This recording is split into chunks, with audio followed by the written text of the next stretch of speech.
Hey sewing friends, welcome to Friday Sews. I am really excited to show you guys my first garment that I've completed for my summer vacation capsule wardrobe. I kind of developed about 4 or 5 pieces that I want to make before I go on vacation to take with me.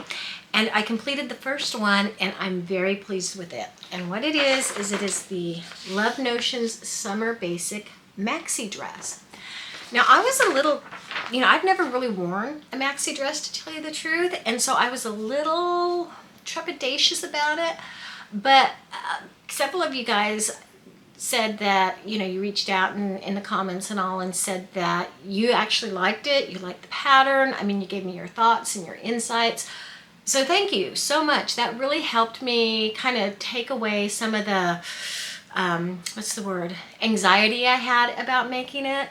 And then I don't know if any of you guys are thinking about making the pattern and you're just wondering about it. So hopefully my insights will help you make a decision one way or the other, or it might inspire you to make it, because honestly, I love how my dress turned out. I really do. And I'm so glad I made it.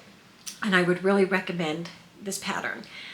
First of all, it's a very easy pattern. Like, if you know of a beginner sewist or someone who wants to start sewing knits or someone who just wants to start sewing in general, this is a super easy beginner-friendly pattern, although I did do some different techniques that are different from the instructions, and it's just habits that I learned when I was taking this Tailor Academy courses, and I'll tell you what they were. It was no big deal. It's just a little bit different, just a little extra step, but even with that, it's still a very, very simple design, very basic pattern.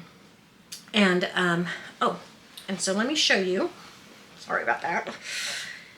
Here she is, and I'll try and pop a picture of me wearing it. So here is the dress that I made, and I made it out of this, what I think is just a beautiful art gallery cotton jersey or cotton lycra jersey, because there is about, I think it's 95% cotton, 5% lycra, that I got from Hawthorne Supply Company, which, by the way, I'm not affiliated with them or anything, but I really do.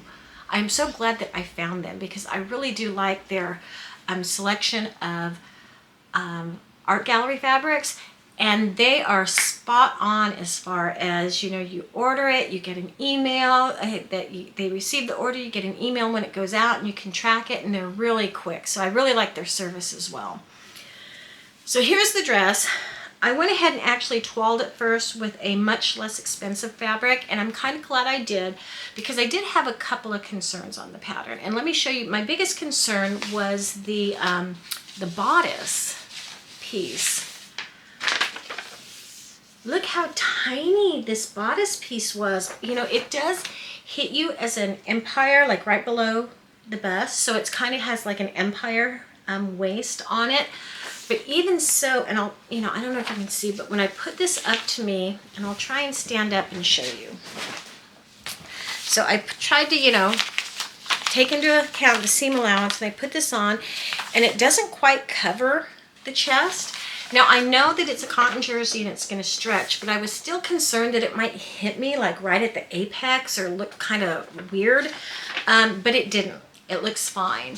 And the pattern itself, like based on my measurements, which currently it's an upper bust of 38, full bust of 42, waist of 38, and hips of 46.5.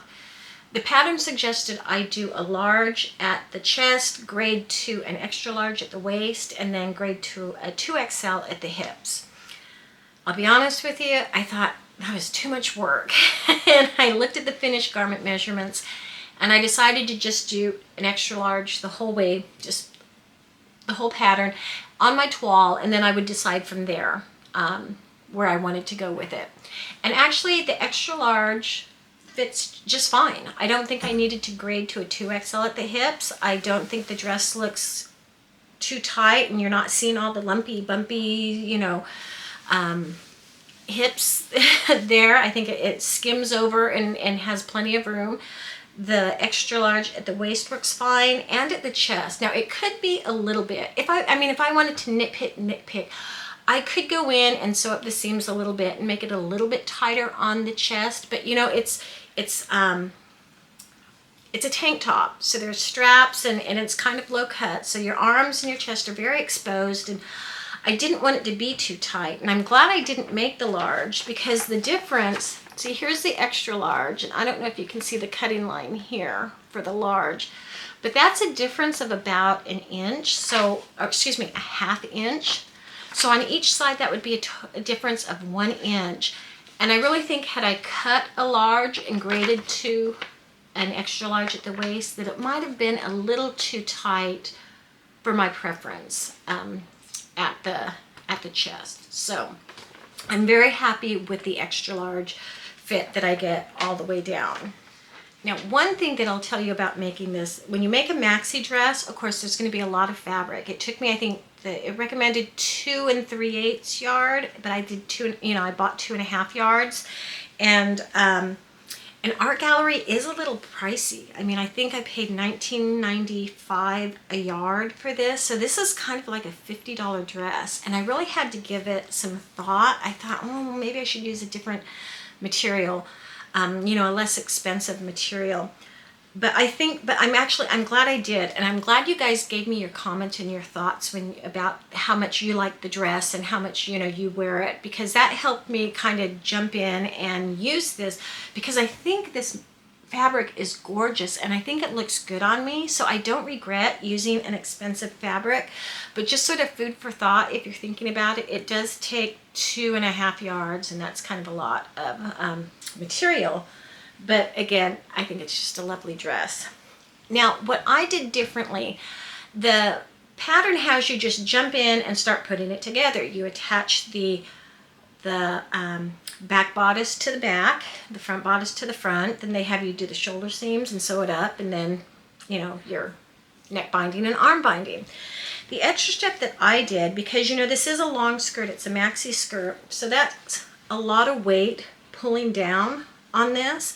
So what I did, and what I do on almost everything that I make now since I've taken the Tailor Academy courses, is I go ahead and stabilize the neck and the arms, just because, as I said, there is a lot of weight with a full maxi skirt pulling down on this, and I just felt that being a knit, I just wanted to stabilize it. So let me see, do I have my So Keezy Stay Tape? So what I did is, around the neckline and the armholes, I just went ahead and ironed on my So Keezy Knit Stay Tape. So it's just ½ inch. And I do that for a couple of reasons. It does stabilize and it keeps things from stretching out, because when you do a curve, ultimately part of that is going to be on the bias because it's curved. And we all know that when something is on the bias, it does tend to stretch. So I feel by putting the stay tape on, it helps everything keep its shape. And then also on the shoulder seams, I don't know if you can see on this one, I went ahead and did 1/4 inch clear elastic. Again, just to give it a little bit of stability so that it doesn't pull too much and stretch out of shape. Other than that, that's the only change that I made. Actually, I made one more change, and this is just something I do. On the inside where the bodice joins the skirt, I went ahead and added the 1/4 inch seam 1/4 inch clear elastic as well, just because I was starting at an extra large rather than the large that the pattern had suggested. So I just wanted to make sure everything stayed the same size and that it's not going to stretch out through the day. So that's the only change I made. Other than that, I followed the instructions and they were very good and very easy to follow. And again, very beginner friendly pattern. Now, it is a tank dress, so I made this with the intention of making the Love Notions Aria shirt to wear over it as a topper, either as, in the evening if it gets cool, or, you go in someplace and there's air conditioning, or sometimes it's just warm and you want to protect your arms from the sun. So I was thinking of making the short sleeve version out of this linen, from this vanilla linen that I got from Merchant Mills, because I thought that that would pair very nicely. But then I recently got this linen cotton blend in this ivory, so it's a little bit drapier than the linen, and I don't know if you can see the fabric or if you can really get a sense of how wonderful this fabric is. And again, I think it looks fine too. One is, you know, one kind of, this bounces off of the white on the tulips, and the other one bounces off of kind of this tan or gold on it. And so I couldn't decide which one I wanted, so I decided that I'm going to make both, and I'll make a short sleeve version with the linen, and then still a shirt but with long sleeves with the cotton linen mix. So those are my next projects that I'm going to work on this weekend to go with the tank dress and to be part of my capsule wardrobe for my summer vacation. So if you're interested in seeing how they turn out, please go ahead, hit the like and subscribe button, and you will be notified when I complete these 2 aria tops. So thanks so much for joining me on my summer wardrobe capsule journey. I hope I'm bringing you some interesting fabrics, patterns, sewing insights, ideas, and inspiration. I truly appreciate your guys' support and comments below. I really enjoyed talking with you guys. So I hope you have a good weekend, and I will see you soon. Bye.